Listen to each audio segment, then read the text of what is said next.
Let's dive into the mysteries in today's video. Medieval medicine. In the field of historical medical research, discoveries related to medieval medicine are revealing a practical value that goes far beyond the traditional notion of a dark age. The process of decoding ancient medical manuscripts, most notably Bald's Leech Book, a 9th century Anglo-Saxon text documenting remedies and treatment techniques, has provided experimental evidence for the effectiveness of medicines from this era. The original formula for an ointment used to treat a persistent and stubborn eye infection that remains difficult to cure even with some modern antibiotics was meticulously recreated by scientists based on the ancient manuscript under the supervision of microbiology experts. This ointment demonstrated the ability to kill methicillin-resistant Staphylococcus aureus, one of the most formidable challenges facing modern medicine. The work does not stop there. Research teams across Europe and America have gone on to examine hundreds of other medicinal recipes preserved in old Latin manuscripts. Their results reveal that many remedies from the 11th to 14th centuries employed combinations of natural ingredients that could generate highly active compounds, some with chemical structures never before identified in modern scientific databases. Chemical and molecular biological analysis of these recreated herbal samples has clarified the exact mechanisms by which they act on bacterial cells, opening up the potential for the discovery of new bioactive substances that could form the basis for the next generation of antibiotics. The significance of these findings goes far beyond the value of historical documentation. In an era when antibiotic-resistant bacteria are spreading globally, returning to the study of ancient medical knowledge is emerging as a breakthrough scientific strategy. This effort requires close collaboration across disciplines and a careful assessment of the real-world effectiveness of ancient remedies under modern conditions. Initial results confirm that ancient communities did not simply rely on folk wisdom. They developed treatment methods grounded in systematic observation and empirical knowledge handed down through generations. The successful reconstruction of the sty ointment recipe from Bald's Leech Book is compelling proof of the practical value traditional medicine holds in the ongoing battle against modern infectious diseases. In this way, today's science finds not only new solutions to pressing challenges, but also a renewed appreciation for the crucial role of traditional knowledge in the long arc of human medical progress. The strange phenomenon of magnetism and thematic statues. Magnetic field surveys conducted on 11 stone statues from the Alm civilization in Central America have revealed an unusual magnetic phenomenon. Specifically, measurements recorded strong magnetic points concentrated in certain fixed areas on the surface of the statues, most commonly at the forehead. The magnetic values here were significantly higher than those found on other parts of the statue. And this pattern was not random. It followed a repeating rule across many different artifacts. Analyses conducted by research teams from Harvard and Yale universities have ruled out the possibility that this phenomenon was caused by weathering or natural physical effects. According to materials science experts, the localized concentration of magnetic fields on thematic statues could only occur if the artisans intentionally selected basalt blocks rich in iron-bearing minerals with high magnetic properties, or if they knew how to identify the areas of strong magnetism on the material before carving. Beyond human heads, the surveys also confirmed the presence of magnetic anomalies on animal statues, for example, on the snout of turtles or the legs of jaguar figures, demonstrating that knowledge of magnetism was applied consistently throughout the sculpting process.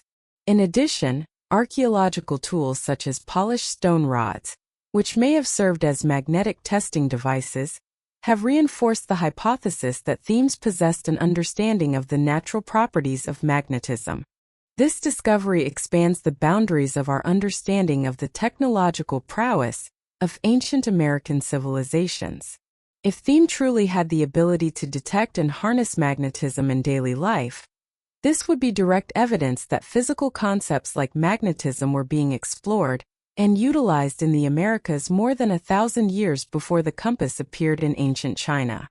Although the specific purpose of this knowledge remains undetermined, The available data confirmed that Thiem's scientific understanding of magnetism far exceeded what archaeologists previously assumed, the Babylonian mathematical tablet.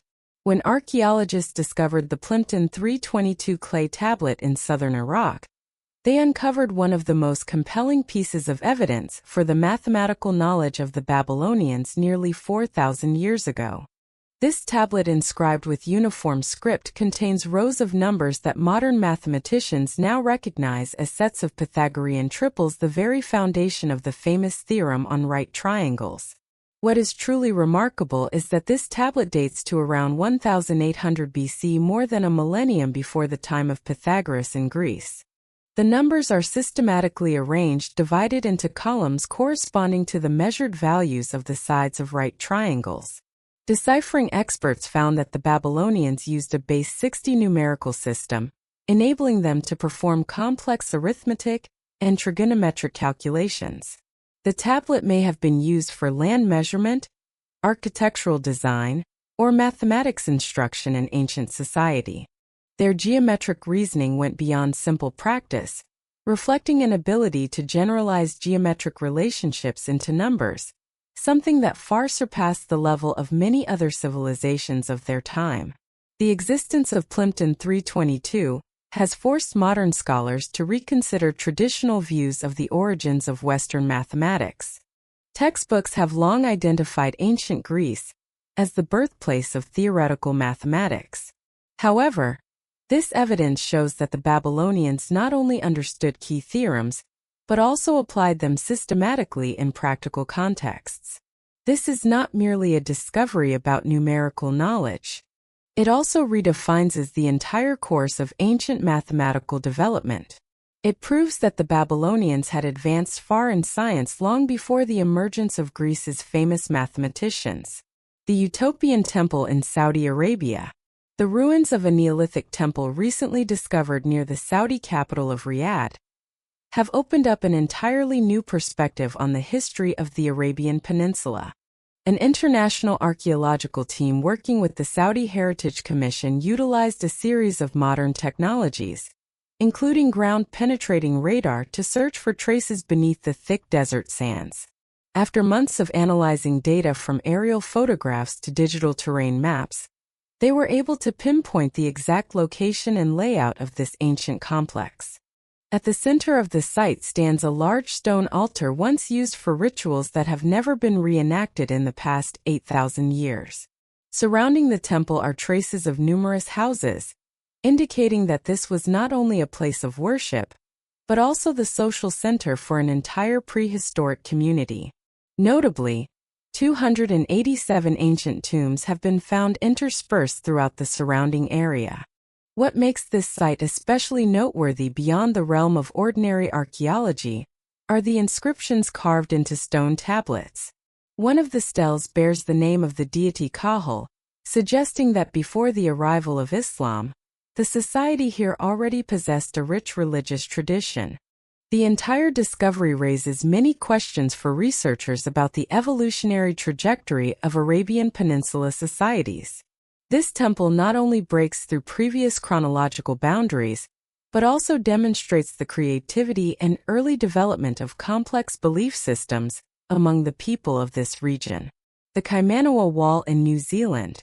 Deep within the Kaimanawa Forest of New Zealand stands a stone wall that has sparked decades of controversy in the scientific community. This structure is composed of large stone blocks set side by side, forming an unusually regular, flat surface. During field surveys, many researchers observed that the straight lines separating the blocks appeared with remarkable precision. This feature has led many to believe that the wall may be the product of ancient construction techniques. The wall lies isolated in the forest with no trace of other structures in the surrounding area. The thick layers of soil and old tree roots covering the site suggest that this area has remained undisturbed for a very long time. Some geological studies propose that these stone blocks may have formed through the natural cooling and fracturing of volcanic rock hundreds of thousands of years ago. The vertical fissures could be the result of long-term thermal expansion and mechanical forces. However, Many archaeologists and field observers argue that the regularity of the surface and edges far exceeds what could be created by natural processes alone. Samples collected from the stone blocks show mineral compositions consistent with the region's geological history. Yet no artifacts or tools have been found to provide direct evidence of human intervention. The existence of the Kamanawa Wall raises questions about natural phenomena and the creative capacities of prehistoric peoples. The ongoing debate over whether the structure is man-made or the result of geological processes remains unresolved, highlighting the complexity of interpreting ancient sites with unique shapes in areas with few traces of past cultures. The Lost Kingdom of the Gamantes in the Sahara. There was a time when the Sahara was not the arid wasteland we know today. From around 11,000 to 5,000 years ago, the region was covered with seasonal rains and teemed with diverse plants and animals. This favorable environment allowed prehistoric groups to settle and develop their cultures. As the humid period ended, the Sahara gradually turned into a harsh desert. Most communities were forced to leave in search of new homes. But one group managed to survive, the Garamantes Kingdom. Based on geological and archaeological research, scientists have determined that the Garamantes adapted by developing a highly complex underground water management system. They dug deep channels beneath the desert, tapping into aquifers and creating a network nearly 500 kilometers long, which transported water to their settlements. The Garamantes' understanding of hydrology and their sophisticated water systems enabled them to sustain life in an increasingly hostile environment for centuries. This achievement led to the rise of an independent kingdom at the very heart of the Sahara, where most other civilizations could not endure for long. However, prolonged development led to over-extraction of groundwater. As water reserves dwindled, the irrigation system collapsed, bringing about the downfall of the entire kingdom. This is a striking example of how nature shapes human destiny. It is a lesson that we must do more to protect our environment. Alien contact in Maya civilization. In the study of pre-Columbian civilizations in Central America, certain artifacts said to have been found at ancient Maya sites have stirred heated debate over the possibility of contact with extraterrestrial civilizations. Numerous stone discs and carved fragments depicting flying objects and beings with non-human forms, as well as strange astronomical symbols, have surfaced in documents alleged to have leaked from secure archives of Mexican archaeological agencies. Although there has been no official confirmation from international scientific organizations, these artifacts have become the center of much discussion. The depictions of disc-shaped objects and technical details that differ from traditional religious motifs raise questions about the origin of these symbols in ancient Maya culture. Some researchers believe that these depictions reflect advanced astronomical knowledge, or perhaps even observations or contact with phenomena that could not be explained by the technology or understanding of that era. The scientific significance of these discoveries goes beyond speculation about extraterrestrial contact. They also prompt a reassessment of the material heritage of ancient civilizations. Decoding the images and related documents could reveal not only the level of cosmic awareness, but also the multidimensional connections between culture and the development of pre-modern societies. While independent studies have yet to authenticate these artifacts, the topic of alien contact remains one of humanity's greatest unsolved mysteries. Wazate, the gateway city of the desert. Wazatate, located at the southern edge of the Atlas Mountains, is one of the earliest urban centers along the trans-Saharan trade route. This unique geographical position made Waza a vital hub, connecting caravans between sub-Saharan Africa, North Africa, and the Mediterranean throughout the medieval period. The city's urban structure and development model clearly reflect the impact of the desert environment on society at that time. One of the most prominent landmarks in Warzate is the 8 Bin Hadu Fortress, a cluster of earthen architecture that exemplifies building techniques adapted to hot, dry climates. The structures within the fortress are interconnected, linked by narrow passageways and a network of food storage facilities. It served not only as a defensive stronghold and a center of commerce, but also as a symbol of the region's social development over many centuries. Since the 11th century, Wazarte flourished as a mandatory stop for caravans where merchants could rest and exchange news from across the continent. The cultural interchange between local communities and foreign traders has left behind a rich legacy from ancient neighborhoods to traditional markets. In modern times, Ouarzazate has become a center for historical and archaeological research in North Africa, as well as a renowned filming location for international cinema thanks to its distinctive landscape and historic architecture. The preservation of both tangible and intangible heritage here has played a crucial role in deepening our understanding of human adaptation to harsh conditions, as well as the continual evolution of desert communities from the past to the present. The French planned to turn the Sahara into an inland sea. In the late 19th century, one of the most ambitious engineering projects ever proposed for North Africa was conceived by French scientists and engineers. Their idea was to transform a vast part of the Sahara Desert into an inland sea by digging a canal to connect the Mediterranean to deep depressions below sea level in the Sahara, specifically near the border of Tunisia and Algeria. The project aimed not only to provide fresh water for large-scale agriculture in the heart of the desert, but also to strengthen administrative and economic control over the colonial territories. From a scientific perspective, the engineers believed that bringing seawater into these interior basins would create a more temperate climate, foster the development of new ecosystems, and facilitate inland trade among isolated Saharan communities. The plan was based on the assumption that extensive areas below sea level existed in the Sahara, once the floor of an ancient sea, as described in Herodotus' historical accounts. However, detailed geological surveys revealed that much of the proposed project area actually sat higher than the Mediterranean Sea, making the canal impossible to construct with the technology of the time. A series of surveys and detailed technical proposals were conducted, but ultimately none could overcome the terrain and technological limitations. When the project was finally cancelled, its leader died, leaving behind an unfinished dream and continued debate over the extent to which humanity can reshape the natural world. The plan to turn the Sahara into an inland sea stands as a lasting lesson in the limits of science and the ambitions of colonial history. The Inca supercomputer of knotted strings. When it comes to ancient methods of data management, the Incapu stands out as a remarkable example of ingenuity that did not depend on a written script. Throughout the height of the Inca Empire in the Andes, quipu served as a system of knotted cords used by central administrators as well as local communities. At first glance, a quipu appears simple, a main cord with multiple subsidiary strings attached. But beneath this simplicity lies a complex set of rules.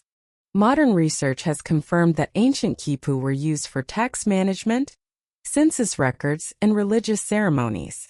The knot combinations represent a decimal system with each cluster of knots symbolizing a particular unit. But that is not all. Some quipu contain more enigmatic symbols, prompting some scholars to theorize that quipu may have been used to record stories, or even encode messages that go far beyond mere numbers.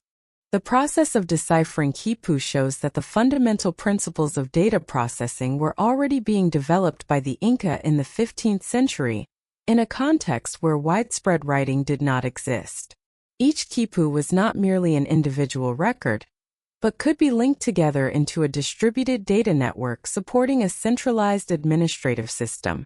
Notably, many mathematicians and computer scientists examining quipu have likened the system to an early mechanical computer of humanity. The way information was organized through quipu demonstrates a logical approach closely related to modern data science principles, from numerical encoding to the division of information into multiple fields. Fully understanding and decoding the quipu system remains a major challenge. To date, most quipu have only been identified as census records, and many samples have not yet yielded their internal codes. Each new discovery raises questions about the depth of knowledge once held by the Inca. Underground dwellings in lava tubes in Saudi Arabia. Amid the harsh deserts of the Arabian Peninsula, the Umdran lava tube system has created a unique environment where prehistoric people could adapt and thrive for thousands of years.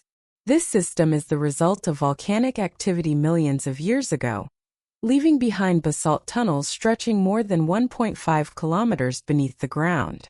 Recent archaeological discoveries have revealed that this place once served as a residence and livestock area for ancient communities. When researchers examined the remnants inside these tunnels, they found traces of ancient campfires, animal bones, and fragments of working tools. This suggests that the lava tubes were not just temporary shelters.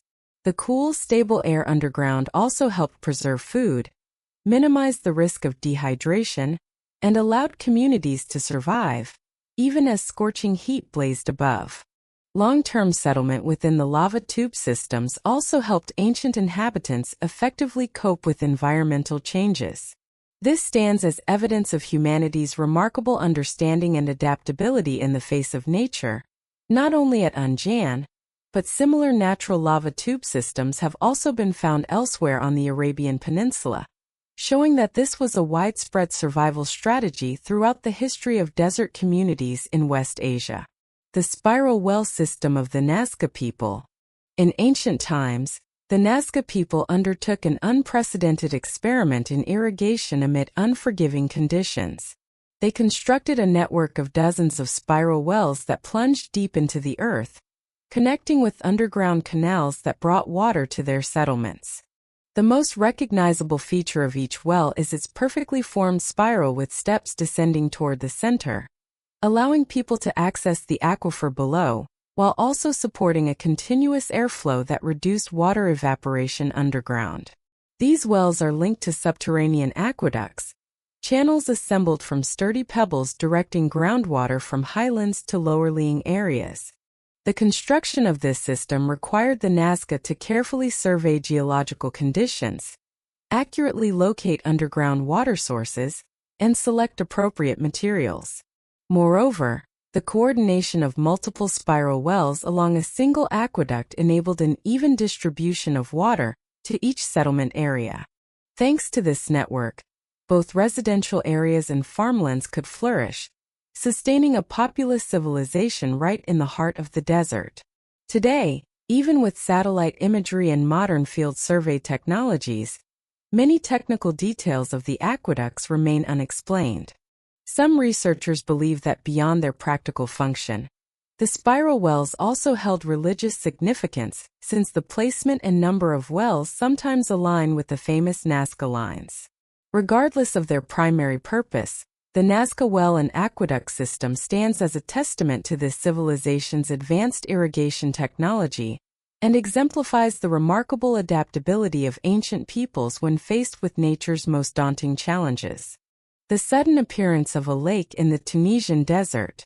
In 2014, a freshwater lake spanning thousands of square meters suddenly appeared in the desert near Gafsa, Tunisia.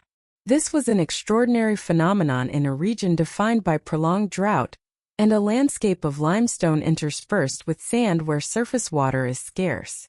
The lake's appearance raised numerous questions about its hydrogeological origins, geological impacts, and environmental risks. According to initial analyses, the most widely supported hypothesis among geologists is that the formation of the lake is directly linked to fault activity and fluid movement within the Earth's crust. This desert region sits at top ancient fault zones which are frequently subject to minor tremors. Under such conditions, aquifers compressed beneath layers of limestone or sandstone can erupt to the surface if a natural or man-made outlet is formed by seismic activity or mineral extraction.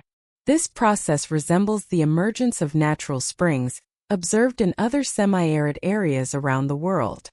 However, beyond geological causes, human factors must also be considered. The region has a long history of phosphate and mineral mining, with frequent blasting activities disturbing the underground strata. Such operations could alter the pressure in water-bearing layers, creating conditions for groundwater to surface. At the same time, Experts warn of the risk that the lake water could be contaminated with hazardous substances. Chemical analysis of water samples in lake bed sediments was conducted to determine the water's origin and assess pollution risks. Preliminary results showed mineral content and microbial indicators differing from natural surface water sources in the surrounding area, supporting the view that a combination of geological and anthropogenic factors was at play. The sudden appearance of the lake in Tunisia is a classic example of the complex relationship between deep geological processes and human activities in the North African desert. Further study of this case will help us better understand the dynamics of aquifers in extreme environments and contribute to improved forecasting and management of environmental risks related to underground resource exploitation. Roman headless statues and the secret of their heads. In ancient Roman history, stone statues were not just works of art, but also tools of politics and power. Unlike many other civilizations which typically created solid monolithic statues, Roman sculptors developed the technique of making separate heads and bodies with the necks precisely shaped, so the head could be attached securely, but also replaced when necessary. Each statue typically featured a single body while several different heads were carved separately, each representing a different face according to the reigning emperor or person being honored at the time. When a new emperor came to power or a politician needed to erase the image of a rival, they simply swapped the head rather than carving a whole new statue. This practice conserved valuable stone and allowed public monuments to be continually updated with the latest representation of authority. A statue in a square could over several decades wear the face of many different figures, while the body remained unchanged. This method is a clear reflection of Roman pragmatism. From a scientific perspective, this technique not only demonstrates the advanced skill of Roman sculptors, but also reveals how ancient societies used art as a strategic communication system. Behind each headless statue is a chain of political events and power decisions. The technique of attaching heads transcended the realm of mere art, becoming a tangible expression of both the practicality and creativity found in the art and power structures of ancient Rome. The city of Baalbek and its giant stone structures. Baalbek, located in Lebanon's Bekaa Valley, is one of the largest and oldest archaeological sites in the Middle East. This city bears the marks of habitation and development across millennia from the Neolithic period through Sumerian, Assyrian, Greek, and most notably Roman civilizations. Yet, what truly sets Baalbek apart from all other ancient sites are the enormous building stones, among the largest ever moved by human hands. At the heart of Baalbek, the Temple of Jupiter was built atop a foundation of stone blocks over 20 m long, each weighing more than 1,000 tons. Other stones, such as the Stone of the Pregnant Woman and the Stone of the South, weigh up to nearly 1,200 tons, larger than any blocks used in the pyramids of Giza. These stones were not only quarried several hundred meters from the site, but were also raised and fitted together with near-perfect alignment, forming a foundation that has remained stable for thousands of years. The methods used to extract, transport, and position these massive stones remain the subject of ongoing debate. No ancient texts have recorded the specific techniques employed by the engineers of the time. Some theories involve sheer human labor, pulley systems, or wooden rollers, but none fully explain how the blocks were lifted and placed with such precision at great heights. Nor is there evidence of machinery or special technology existing during that era. Baalbek reflects the exceptional organizational skill and construction expertise of ancient civilizations in the Levant. Such structures challenge our understanding of what prehistoric peoples were capable of when it came to manipulating massive building materials. To this day, the complete process of building Baalbek remains unresolved. The giant stones continue to defy traditional theories, opening new directions for the study of ancient civilizations. The handbag motif of Sumerian gods. Sumerian reliefs and stone statues consistently depict gods or powerful figures carrying a handbag-shaped object in their hands. This motif appears uniformly from ancient reliefs at Uruk to the carved art of Peles. The bags feature short handles, typically gripped tightly and held close to the body, often shown alongside winged deities and tree of life symbols. The true function of these handbags has never been recorded in ancient documents, giving rise to a wide range of interpretations.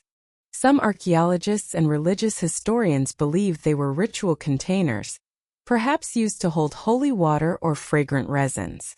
However, many modern scholars have noted the unusual prevalence of the handbag symbol far beyond Mesopotamia and in other cultures with no direct connection. Speculation about cosmic knowledge has also arisen from this image, with some authors suggesting the handbag as a symbol of extraterrestrial influence. To this day, interpretations of the handbag motif rely heavily on inferences from indirect sources.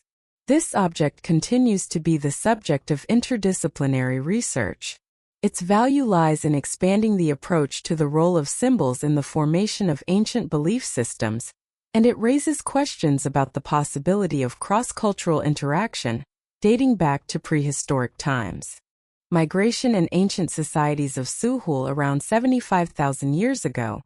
The continent of Suhul, which included Australia, Tasmania, New Guinea, and the Aru Islands, saw the arrival of the first modern humans. The evidence is based primarily on genetic models combined with geological data on changes in sea levels. Results show that waves of migration originated from Africa, spread through Southeast Asia, and crossed natural sea straits to reach Sahul. This process did not occur in a short time, but unfolded over thousands of years with multiple successive migrations. Researchers use computer simulations to trace the migration routes, identify the most favorable sea crossing corridors, and map out patterns of population evolution. The findings suggest that the earliest groups used primitive vessels to cross the seas. Archaeological sites in Australia and New Guinea reveal early settlements dating back over 50,000 years. These sites contain evidence of fire and show how people adapted to a range of ecosystems from tropical rainforests to semi-arid zones. The widespread of humans across Sahul laid the foundation for social differentiation, forming communities with distinct traditions and customs in the earliest period of oceanic social history. Modern research continues to add data on the impact of these ancient migrations, shedding light on the process by which the earliest Sahul communities emerged. This process forms part of the broader story of human evolution and provides important insights into ecological adaptation and social structures among ancient communities in this part of the world. Sumerian legends of spaceships and a spaceport. In a controversial speech at the inauguration of an airport in Dar, a senior Iraqi official publicly referenced the hypothesis that the Sumerians once possessed a spaceport some 7,000 years ago. This theory is based on ancient Sumerian texts and the opinions of certain Western scholars about the civilization's advanced astronomical knowledge. According to the official clay tablets excavated in southern Iraq describe complex astronomical events, descended gods and structures of unusual design. Drawing from texts such as the Enuma Elish epic and various cuneiform tablets, some researchers claim that the Sumerians not only recorded celestial cycles, but also described objects flying back and forth across the sky. Names such as Anunnaki, a group of divine beings descending from the heavens, have fueled further debate over the possibility of extraterrestrial contact in Mesopotamian mythology. However, conclusive archaeological evidence for this theory remains extremely limited. Traditional archaeological scholarship views such accounts as symbolic representations of natural phenomena or products of mythological imagination, rather than evidence of real aerospace technology. The detailed astronomical records of the Sumerians are widely acknowledged as proof of early scientific thought, but no evidence has yet emerged of actual flying devices or spaceport infrastructure. A new desert spider species in India. In 2021, researchers at the Thar Nature Reserve in western India announced the discovery of a completely new species of jumping spider, expanding our understanding of the unique biology of this desert region. The new spider was given a scientific name reflecting its location and morphological characteristics, and was confirmed to belong to the Saltus family, a group known for its agile movement and ability to leap great distances to hunt prey. This discovery holds great significance for evolutionary biology, since the Thar Desert is notorious for its harsh environment and wide temperature fluctuations. The ability of a jumping spider to survive and adapt here raises new questions about natural selection and offers insights into how organisms develop special survival strategies in extreme environments. Ecologically, this new spider species represents the as yet unexplored diversity of the Thar Desert, emphasizing the importance of endemic species in maintaining ecological balance.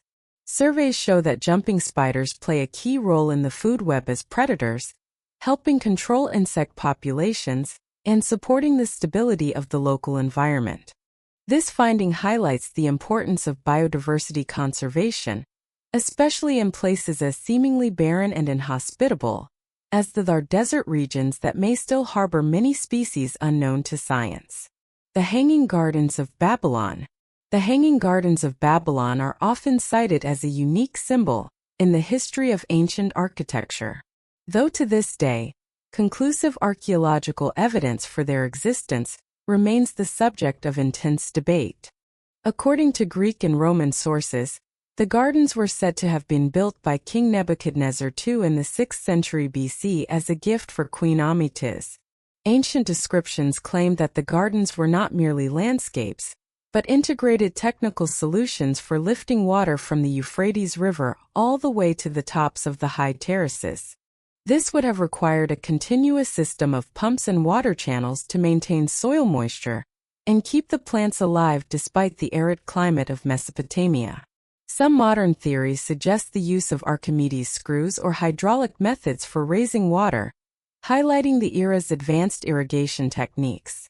To date, however, no archaeological remains at Babylon have clearly identified the location or structure of the gardens, as described in ancient texts. Some researchers have even speculated that the Hanging Gardens may have been in Nineveh, pointing to written records about grand gardens there. Others suggest that the Hanging Gardens might be a symbol of creativity and humanity's desire to conquer nature, reflected in oral traditions that have been greatly embellished over generations. Whether they existed as a physical reality or as legend, the Hanging Gardens of Babylon have played an important role in the human imagination. This legacy inspired later royal gardens and stands as a symbol of the ancient ability to combine technical innovation and artistic vision in creating extraordinary living spaces. Egyptian and European zombies. Archaeological excavations across regions from ancient Egypt to Europe have revealed the existence of rituals intended to prevent zombie phenomena in early cultures. At Herakleopolis, researchers once uncovered a tomb with a mummy displaying signs of a strange brain infection and scratch marks on the tomb walls, suggesting the deceased may have tried to escape burial. Some ancient carvings depict armies fighting headless foes, believed to illustrate anxieties about zombie outbreaks. In medieval Europe, particularly in England and Turkey, archaeologists have found graves with evidence of anti-Zi measures. In North Yorkshire, skeletons were discovered with signs of being dismembered or bearing clear-cuts on their bodies. Scientists believe this was a response to fears of the dead coming back to life, a common belief in folklore, especially following periods of plague or social unrest. It was thought that destroying or mutilating the body would prevent the dead from returning to haunt the living.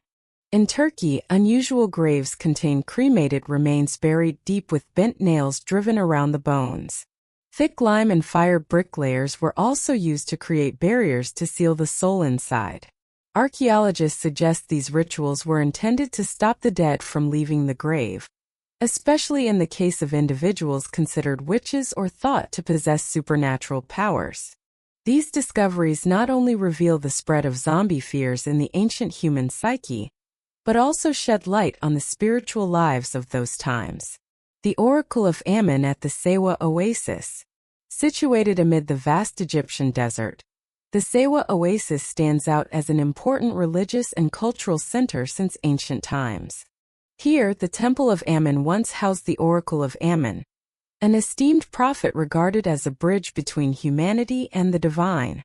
This site drew kings and powerful figures from across the ancient world, each seeking prophecy to guide critical, political, or military decisions. Among the most famous of these was Alexander the Great, who journeyed across the desert to consult the Sewa or Oracle in 331 BC.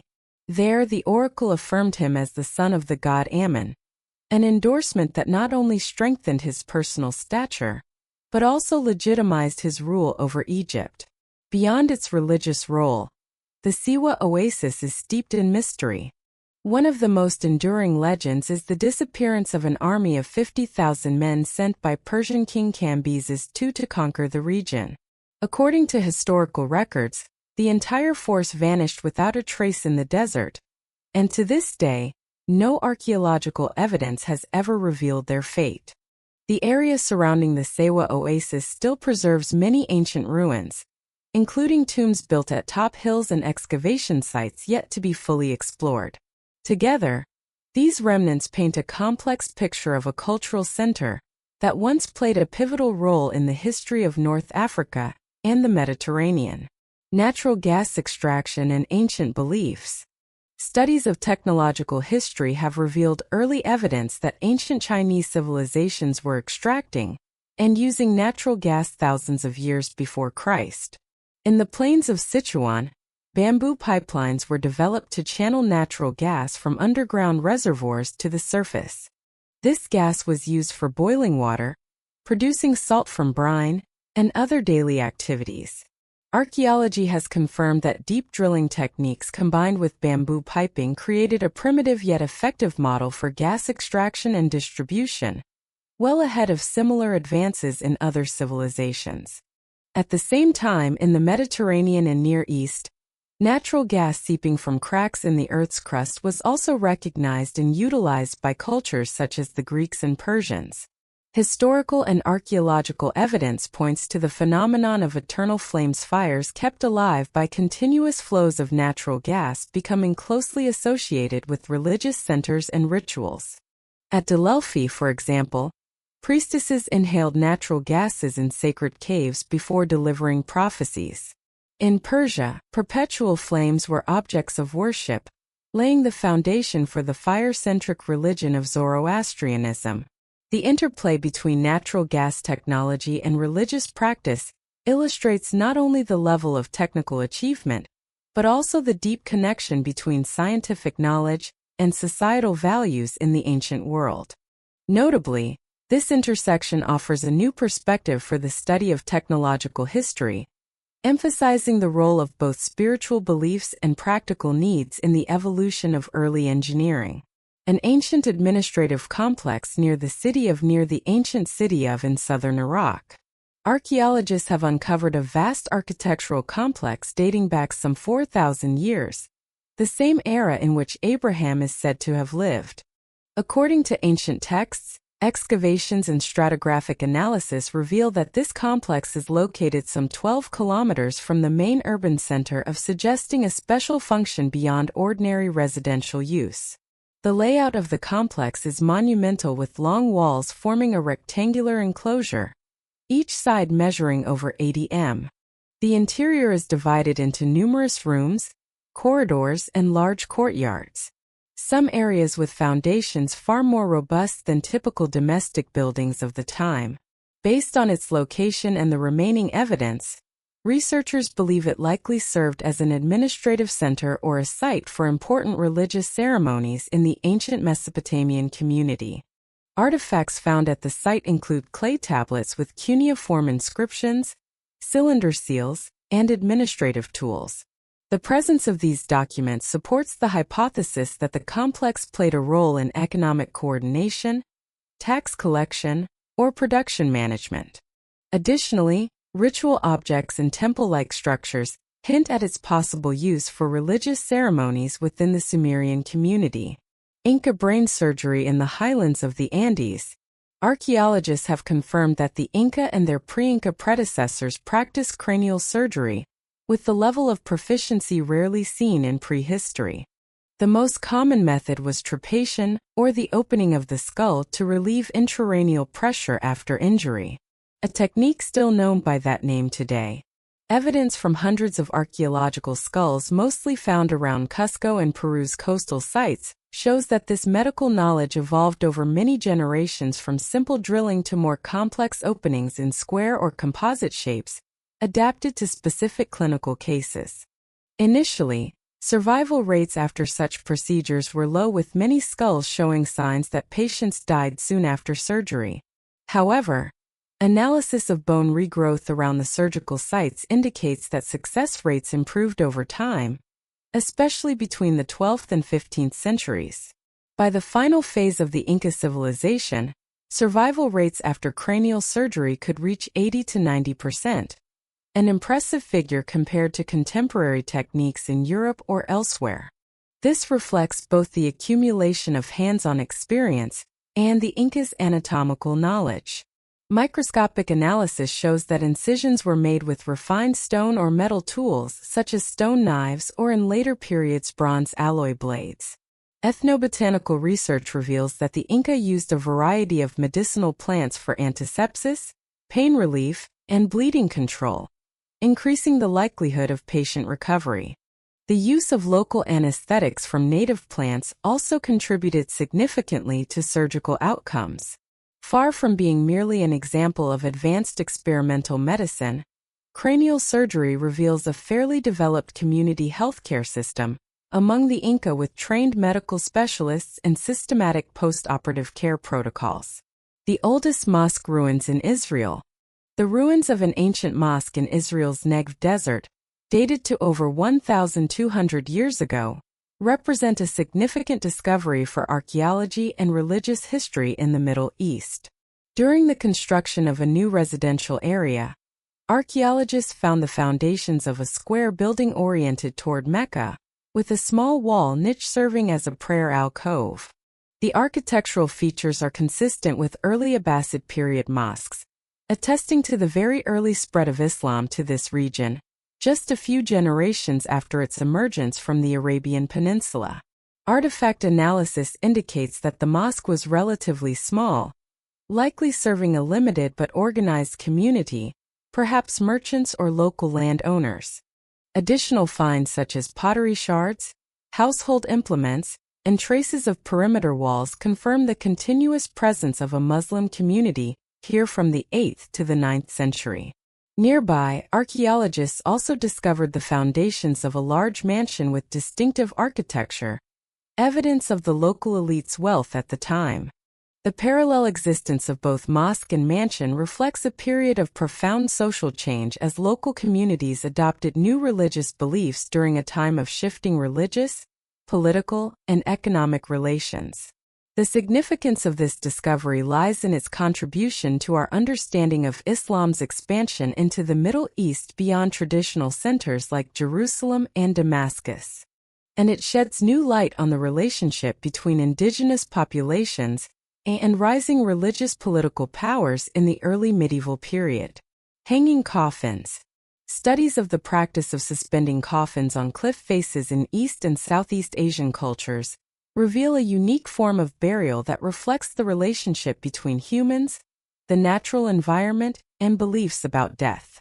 In China, this custom is most clearly documented among the Bao Dong, and especially the Bao people in Sichuan province. They selected high sheer cliffs to place wooden coffins in natural crevices or niches, or on sturdy wooden brackets set deep into the rock face. Analysis shows this was not only a method to protect the body from wild animals, but also a way to honor the deceased, keeping them close to the sky and away from the negative effects of the earth.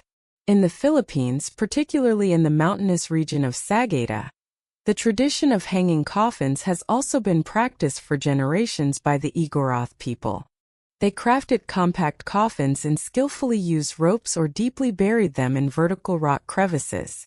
Archaeological and oral history data indicate that the Igorot believed that the high position on the cliffs made it easier for ancestral spirits to return to their forebears or the gods. At the same time, This practice helped protect remains from grave robbers and prevented the rapid decomposition caused by damp soil. On Sulawesi Island in Indonesia, tribes such as the Toraja have also developed traditions of suspending or placing coffins in natural caves and cliffs. They use strong wooden supports, building layered burial sites right up against the rock face. This method of burial reflects the belief in a sacred space above and enabled communities to guard and care for their ancestral graves more easily. A synthesis of archaeological, anthropological, and cultural studies shows that the practice of hanging coffins on cliffs was not only a physical measure to protect bodies from animals and grave robbers, but also an expression of a deep belief in the connection between the living, the dead, and the spiritual world. Though each region had its own variations, this custom reflects the creative adaptation of communities to geographical challenges and the ongoing need to preserve spiritual values across generations. The evolution of nomadic riders and the oldest saddle in Asia. The discovery of a 2,700-year-old saddle in the Turpan Valley of China provides direct evidence for the early development of horse riding technology in East Asia. This artifact was unearthed from a woman's grave where the body was buried alongside leather clothing, woolen trousers, and tall boots, highlighting the practical role of women in ancient equestrian societies. Archaeological data and material analysis indicate that this saddle belongs to the earliest type made from leather and organic materials well suited to Turpan's arid environment. Compared to saddle finds from Central Asia and Russia, the Turpan discovery predates the Scythian saddles by about 2 centuries, suggesting that this technology may have emerged and developed independently at multiple centers across the Eurasian steppes. Anthropological and archaeological research shows that the use of saddles fundamentally transformed the mobility, harrying, and military strategies of ancient nomadic communities while also encouraging migration, cultural exchange, and the formation of large tribal confederations like the Scythians and the legendary female warriors recorded in Greek myths.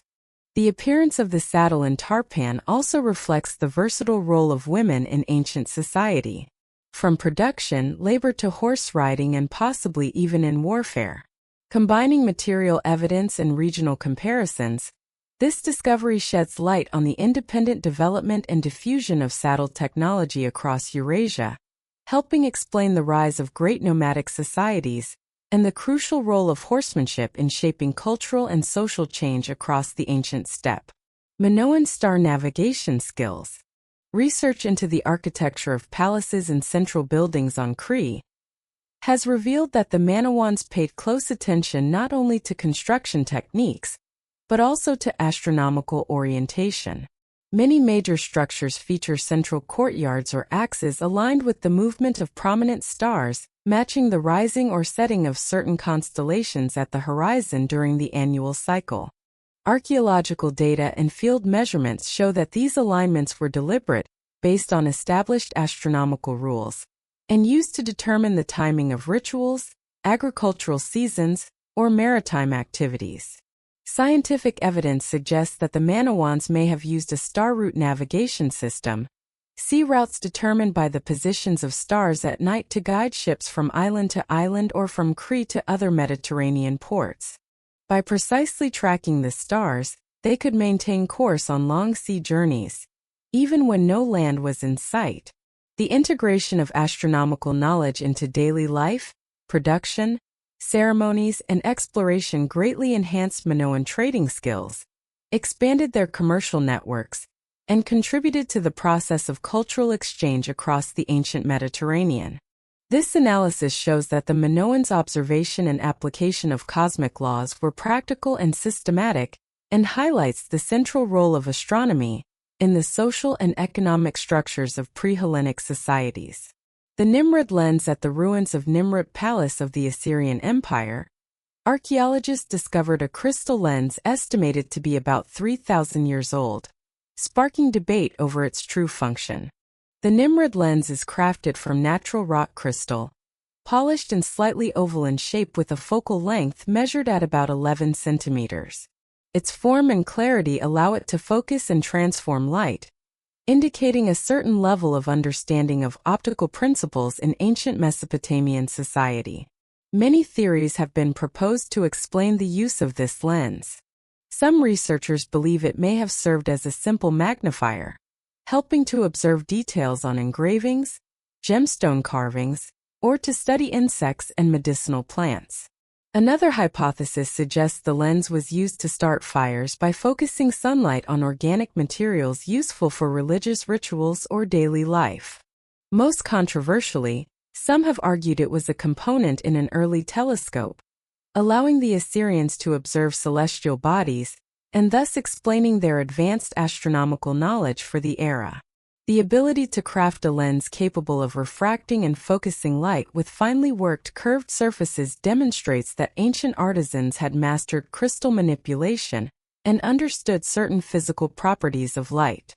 Although the final purpose of the Nimrod lens remains unresolved, its existence is direct evidence that ancient civilizations had early access to, and even practical application of basic optical principles. The ongoing debate surrounding the Nimrod lens continues to inspire interdisciplinary research into the history of science, technology, and the evolution of human perception. The Manahune Irrigation System in Hawaii. The Manahune Ditch on Kauai Island, Hawaii, is a remnant of an ancient aqueduct system. This structure was built from large, precisely joined stones without the use of mortar. Archaeological evidence suggests the system once extended for many kilometers and stood above the natural ground level, channeling water from mountain springs to residential areas. The stonework technique allowed the ditch to retain its shape and flow over centuries, withstanding floods and environmental changes. The origin of the system remains debated. Local legend attributes its construction to the Manahune people described as a short-statured community living apart from later arrivals. However, archaeology has yet to uncover human remains or artifacts directly linked to the Manahune, leaving this theory unproven.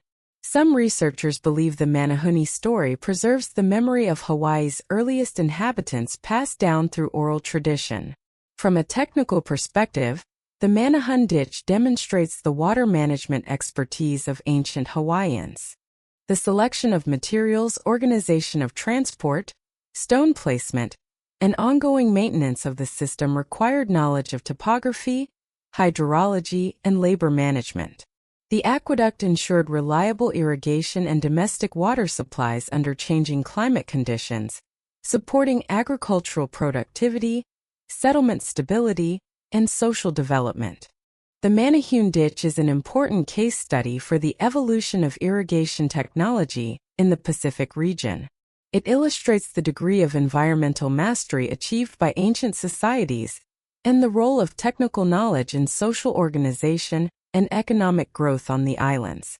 Although the true builders and construction methods remain open questions, the physical legacy of the Manahune Ditch continues to inform research into the technological and social history of ancient Hawaii.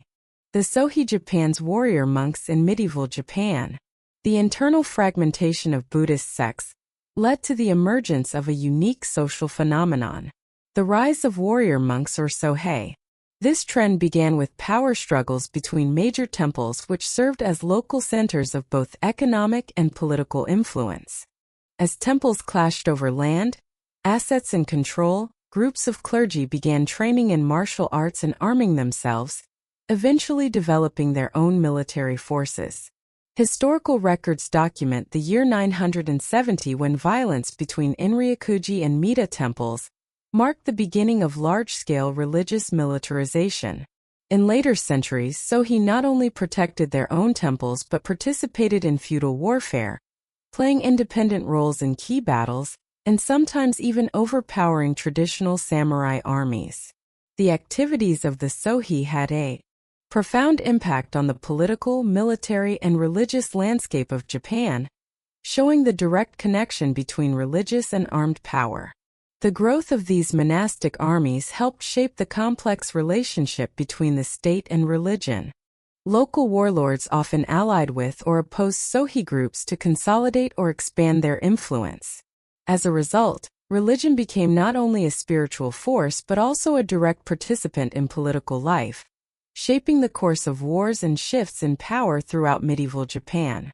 By the end of the 16th century, when Toyotomi Hideyoshi and Tokugawa unified the country, the Sohei were dissolved, ending an era in which religion held a central role in both military and social power in Japan. Meteorite glass in the Atacama Desert. In Chile's Atacama Desert, scientists have recorded the presence of large naturally occurring glass formations scattered in bands across the desert surface. Geological analysis indicates that these glass fragments were created by an extremely rare astronomical event. A large meteorite exploded in the atmosphere about 12,000 years ago. The impact generated intense heat sufficient to melt and transform the structure of the surface silica sand, creating natural glass masses that stretch for dozens of kilometers. By analyzing isotopic compositions, researchers have identified traces of unusual elements of extraterrestrial origin, directly confirming the role of the meteorite in forming this glass. The appearance of these abnormally distributed glass layers provides crucial empirical evidence for the theory that meteorite events have dramatically shaped planetary surfaces. The meteorite glass of the Atacama not only helps scientists study the history of meteorite impacts, but also expands our understanding of how geology can be transformed by extreme heat and energy over a short period of time. These findings allow for comparisons with similar processes that may have occurred on other planets within our solar system. Ongoing research on these glass samples seeks to further trace the scale of the explosion, the meteorite's composition, and the broader impact of this phenomenon on South America's primordial ecosystems at the end of the last ice age, traps and defenses in Egyptian tombs. Research into the structures of Egypt's pyramids and ancient tombs reveals that the engineers of the era employed various mechanical methods to protect burial chambers. In the pyramids at Giza and certain royal tombs, large blocks of stone were placed on sliding grooves or stone rails, ready to seal off passageways leading to the main chamber if the system was triggered. At times, these stones were arranged in series to create a multi-layered locking effect, making access to artifacts much more complex. Additionally, defensive designs could include hidden recesses and crushing mechanisms intended to hinder or even kill unauthorized intruders. However, field surveys show that most tombs now bear signs of their defenses having been breached. While these preventative measures were effective initially, over time, tomb robbers found ways to bypass barriers, exploit design weaknesses, and even use mechanical tools to break through blocking stones or enlarge entryways.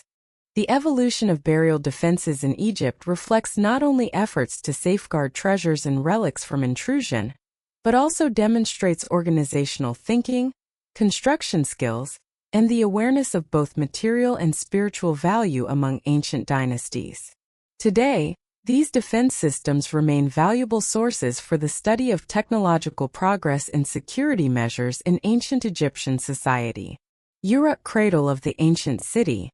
Uruk has been identified by archaeologists as one of humanity's earliest cities, flourishing in Mesopotamia from the 4th millennium BC under kings such as Gilgamesh.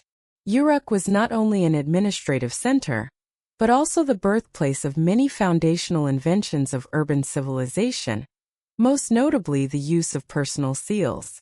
These seals carved and pressed into clay marked ownership and transactions, marking a major step in the creation of systems for managing and storing social information.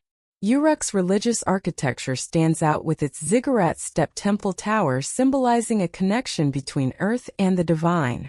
The Uruk ziggurat is considered an inspiration for the biblical Tower of Babel. Constructing these large-scale monuments required labor organization and building skills but also spurred the development of a stratified society, giving rise to classes of craftsmen, priests, administrators, and laborers. Uruk was also home to one of the world's earliest writing systems, cuneiform, used to record economic activities, rituals, trade, and governance. This established the foundation for the storage, transmission, and inheritance of knowledge across generations. Written records of assets and resources contributed to the development of a complex commodity economy and the emergence of merchants and urban officials. The rise and decline of Uruk mirrors the very first process of urbanization in human history, establishing the concept of the city with features such as centers of power, technological innovation, religious culture, and administrative systems. The archaeological remains of Uruk today stand as evidence of a turning point in human history from tribal agricultural societies to urban civilization with extraordinary abilities to organize and create, paving the way for later cities in the Middle East and around the world. Roman underfloor heating systems. Ancient Rome's underfloor heating systems were the product of integrating multiple physical principles into domestic architecture, becoming widespread from the 1st century BC through the end of the Western Empire. Structurally, the hypercaust consisted of a hollow space beneath the room's floor and above the ground, formed by a grid of brick or stone pillars, creating a network of air channels. The furnace was usually placed outside or at the lowest point of the building, channeling hot air throughout the system. Hot air from the furnace was distributed through ceramic or brick pipes, embedded in the walls to maximize heat transfer efficiency. Most hypercore systems were installed in villas, public baths, or elite residences. Archaeological evidence from cities such as Pompeii, Ostia, Bath, and numerous villas in Gaul and Britannia shows that the density of hyperos corresponded to regional economic and technical development. Analysis of mortar residues, heat-resistant bricks, accumulated ash, and soot deposits allows researchers to reconstruct the system's operation from fuel supply and pressure regulation to convection and exhaust. The floor had to support weight and prevent leaks, while the hot air needed to circulate steadily at low pressure to avoid the buildup of toxic gases such as CO or the risk of fire. By combining the hypercaust with wall flue, the system created a stable indoor environment, reduced seasonal temperature swings, and inhibited the growth of disease-causing microorganisms. The widespread use of hypercausts demonstrates not only the practical application of building materials, but also reflects the ancient ability to control and allocate energy in large communities. This technology laid the foundation for principles of climate control, leading to modern underfloor heating and research on thermal materials in architecture. Socially, the hypercaust was a sign of class stratification. Only a select group had access to this technology, while also illustrating the connection between technological progress and changing spatial organization in ancient life. The uses of mint. Genetic sequencing of the mint plant now allows for the identification of bioactive compounds and the tracing of the natural evolution and hybridization of species in the mint family. Genome analysis reveals genes encoding enzymes responsible for synthesizing monoterpenes and other essential oil compounds, the main ingredients behind mint pharmacological effects, and its value in food medicine and biotechnology. Long before advances in genetics and biochemistry, ancient communities in Egypt, Greece, China, and elsewhere had already used mint as a common remedy. As documented in ancient medical texts, fossil plant analyses, and traces found on archaeological medical tools. Mint was employed to treat digestive symptoms, relieve pain, reduce inflammation, prevent infection, and preserve food. Some classical texts also record mint's use as a contraceptive or as an ingredient in formulas for respiratory and neurological treatments. Modern researchers of folk medicine now recognize the accumulated empirically tested wisdom of traditional healing, especially in the use of local plants. The match between mint's proven pharmacological effects and the treatment experience of various cultures has been confirmed across the world. Cross-referencing gene and molecular chemistry makes it possible to identify new applications for mint and to develop sources of bioactive compounds for medicines, remedies, and health products in our time. Maya blood sacrifice rituals during solar eclipses. The Maya developed a highly accurate astronomical observation system, enabling them to predict events such as solar eclipses from an early period in Central American history. Ancient documents, especially the Dresden Codex, record in detail the cycles of the sun, moon, and planets. A solar eclipse was considered a moment of cosmic upheaval when the sun suddenly vanished from the daytime sky. For the Maya priesthood, a solar eclipse was not only a natural event, but also a moment of mythological and ritual significance. When an eclipse occurred, the Maya held blood sacrifice ceremonies presided over by the king and the nobility. According to their religious beliefs, such rituals were meant to provide restorative energy for the sun gods, restoring cosmic balance and preventing disaster for the community. These rites were carried out with strict observance of timing, location, and the choice of offerings, reflecting the close interconnection of astronomical knowledge, political authority, and religious practice in Maya society. Archaeological evidence and analysis of ancient Maya inscriptions show that these rituals were highly structured, including preparation, sacrifice, and the offering of gifts to the gods.